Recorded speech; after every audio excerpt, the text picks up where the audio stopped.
A medida que la Pascua se celebra cada año, muchas personas todavía piensan si existen razones sólidas para creer que la historia de la resurrección de Jesús es cierta. ¿Resucitó efectivamente Jesús de entre los muertos? ¿O el cristianismo está basado en un mito? Sorpresivamente para algunos, sí existen razones históricas sólidas para creer, sin duda, que Jesús sí resucitó de entre los muertos. Tenemos el testimonio antiguo.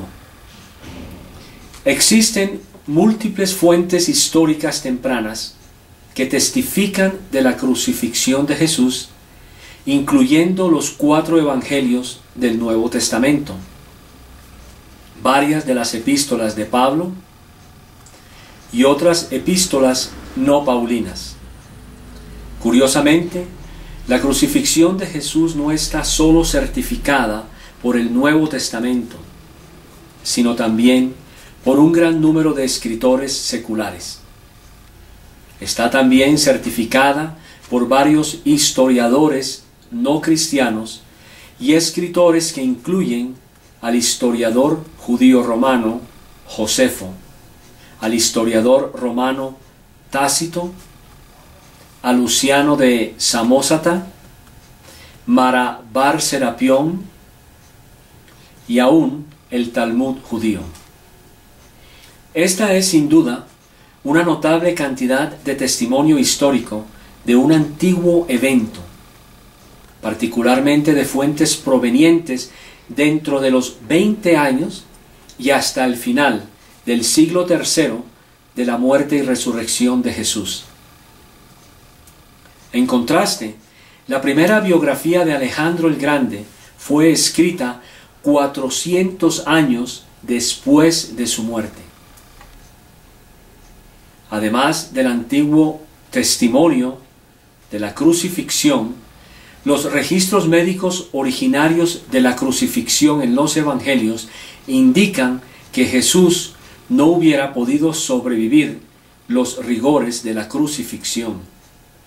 Curiosamente, la revista de la Asociación Médica Americana escribió un especial acerca de la crucifixión de Jesús. Al describir la flagelación, afirman sus escritores médicos: el instrumento habitual era un látigo corto, con muchas correas de cuero de longitud variables, individuales o trenzadas, en las que pequeñas bolas de hierro o pedazos puntiagudos de huesos de oveja eran amarrados a intervalos.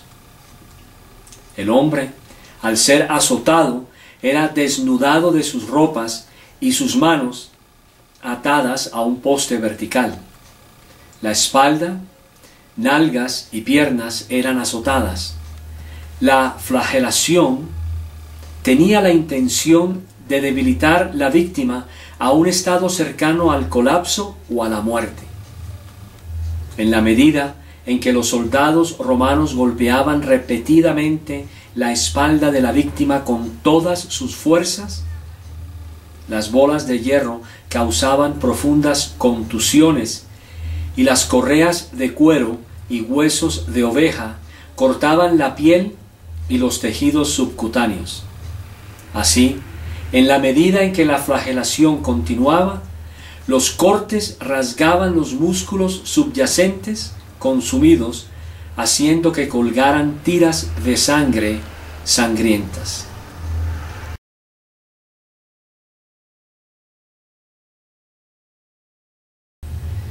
Sin embargo, la flagelación no fue todo el tormento que Jesús recibiría. Cuando cada una de sus muñecas fue clavada a la cruz, el clavo en cada una de ellas aplastaría o dañaría más que todo el extenso nervio mediano sensoriomotoro. El nervio, estimulado por los terribles clavos, produciría un dolor ardiente en ambos brazos. Alex Mezerel, un experto en fisiología humana, anota que la sensación sería como usar tenazas o pinzas para aplastar el nervio, lo que causa intenso dolor cuando llegamos a nuestro codo o al hueso simpático. Después de revisar la evidencia médica, la revista de la Asociación Médica Americana concluyó: por consiguiente, las interpretaciones basadas en la suposición de que Jesús no murió en la cruz parecen estar en contradicción con el conocimiento médico moderno. De igual manera, la mayoría de los historiadores escépticos están de acuerdo con la anterior conclusión. El célebre experto en Jesús, Dominique Crozan, declara de que Él, o sea Cristo, fue crucificado es tan seguro como cualquier cosa histórica pudiera suceder. La idea de la teoría Swun de que Jesús daba solamente la impresión de haber muerto en la cruz y que posteriormente fue revivido por sus discípulos ha sido hoy día virtualmente rechazada en forma unánime por los eruditos. Por otra parte, los romanos eran conocidos como expertos asesinando a sus víctimas. La idea de que alguien hubiera sobrevivido las torturas de la crucifixión es altamente improbable. Aún más, si Jesús hubiera sobrevivido, su cuerpo tan maltrecho no hubiera sido una motivación para que sus discípulos empezaran una nueva religión.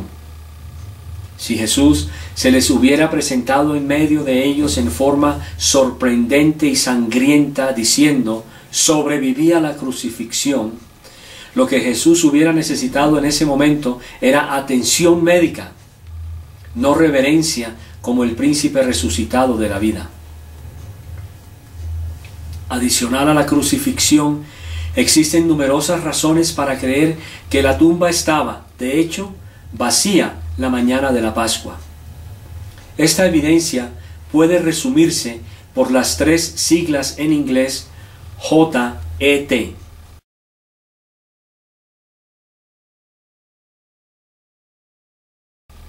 La J significa Jerusalem Factor, o sea, el factor Jerusalén. La E es por Enemy Testimony, o sea, testimonio del enemigo. Y la letra T por Testimony of Women, o sea, el testimonio de las mujeres. Primero, los discípulos predicaron el Evangelio en Jerusalén en medio de la oposición. Hubiera sido materialmente imposible que el cristianismo sobreviviera y se expandiera en Jerusalén si el cuerpo de Jesús hubiera estado todavía en una tumba. Todo lo que los oponentes de Jesús hubieran tenido que hacer era producir el cuerpo de Jesús y aplastar a ese naciente movimiento cristiano. Segundo, los primeros enemigos del cristianismo nunca discutieron que la tumba estuviera vacía. Más bien, estos enemigos quisieron proteger la tumba de un posible robo del cuerpo por parte de los discípulos. La palabra de Dios en Mateo 28, del 12 al 13 dice: y reunidos con los ancianos y habido consejo, dieron mucho dinero a los soldados, diciendo: decid vosotros, sus discípulos vinieron de noche y lo hurtaron, estando nosotros dormidos. Tercero, y tal vez la evidencia más fuerte, es que los primeros testigos en la tumba vacía fueron las mujeres. Tristemente, el testimonio de las mujeres no era tenido en cuenta en la antigüedad. El Talmud judío dice: cualquier evidencia que una mujer da para ofrecer no es válida. Tampoco son válidas las que se ofrecen. Esto es equivalente a decir que aquel que es considerado rabínicamente un ladrón es calificado para dar la misma evidencia que una mujer. En adición, dice el Talmud, antes permita que las palabras de la ley sean quemadas que entregadas a las mujeres. Sin embargo, en los evangelios, los apóstoles son los que cobardemente se esconden de los judíos, y las mujeres son las que les entregan a ellos las noticias de la tumba vacía. Si los cristianos fueran a inventar la historia de la tumba vacía, lo más seguro es que lo primero que hubieran hecho sería no haber usado a las mujeres como testigos principales. El siguiente pasaje de la Biblia contiene material extremadamente temprano de un credo, el cual testifica de las múltiples apariciones de Jesús después de su resurrección, tanto a individuos como a grupos de personas. Primera los Corintios 15 del 3 al 8 dice, porque primeramente os he enseñado lo que asimismo recibí, que Cristo murió por nuestros pecados, conforme a las Escrituras, y que fue sepultado, y que resucitó al tercer día conforme a las Escrituras, y que apareció a Cefas, y después a los 12. Después apareció a más de 500 hermanos a la vez, de los cuales muchos viven aún, y otros ya duermen. Después apareció a Jacobo, después a todos los apóstoles, y al último de todos, como a un abortivo, me apareció a mí. Los eruditos generalmente fechan el material de estos versículos como parte de una declaración temprana de creencia o credo que se remonta a algunos años después de la crucifixión de Jesús, en el año 30 después de Cristo. El erudito ateísta del Nuevo Testamento, Ger Ludemann, fecha el credo entre el 32 al 33 después de Cristo. Es muy probable que Pablo recibió este material de los primeros testigos de las apariciones de la resurrección, incluyendo a Pedro, Santiago y Juan, cuando él fue a Jerusalén.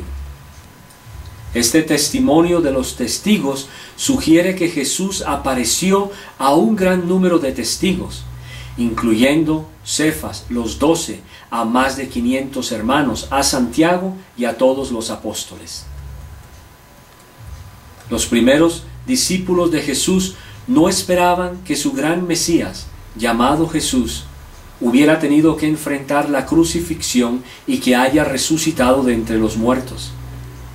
En línea con los pensamientos judíos de la época, los discípulos del Mesías supuestamente iban a derrotar a los romanos y restaurar el reino de Dios a la nación de Israel.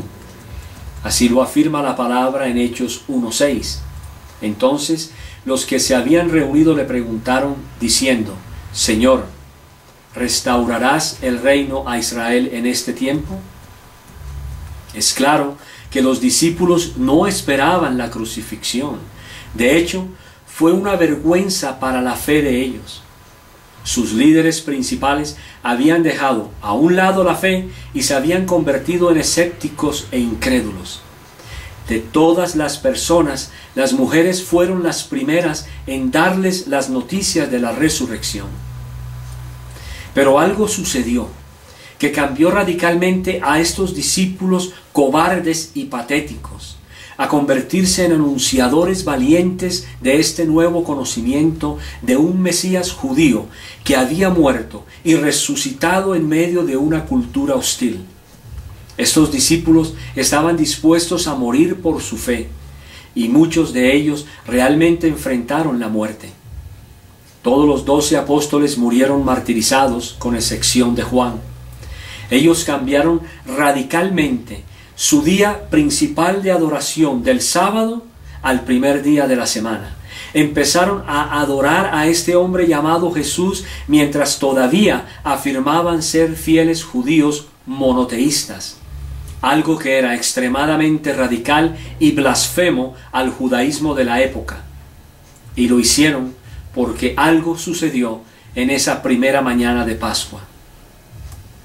Debido a todos los factores mencionados, es muy razonable concluir con las palabras de quien fuera el perseguidor de la naciente iglesia, convertido posteriormente al cristianismo, el apóstol Pablo.